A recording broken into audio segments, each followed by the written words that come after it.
అందరికీ నమస్కారం అండి. నేను వీడియో పెట్టా మా వీరశంకర్ గారి అన్నయ్య గారి మాట విని నేను ఒక వీడియో పెట్టాను.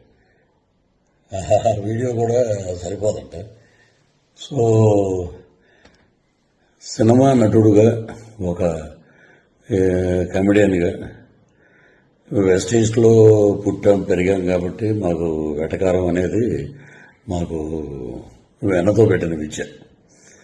సో వ్యక్తిగతంగా నాకు ఎవరి మీద ఎటువంటి ద్వేషం లేదు. రాజకీయాలంటే వేరే వేదిక మీద మనం మాట్లాడుకుందాం. వ్యక్తిగతంగా సినిమాని కిల్ చేయకండి. సినిమాని మనం ప్రేమిద్దాం, సినిమాని గౌరవిద్దాం. ఎందుకంటే మనం భోజనం చేసేది సినిమా మీదే. మనకి ఎంత క్రేజ్ వచ్చిందంటే సినిమాయే కాబట్టి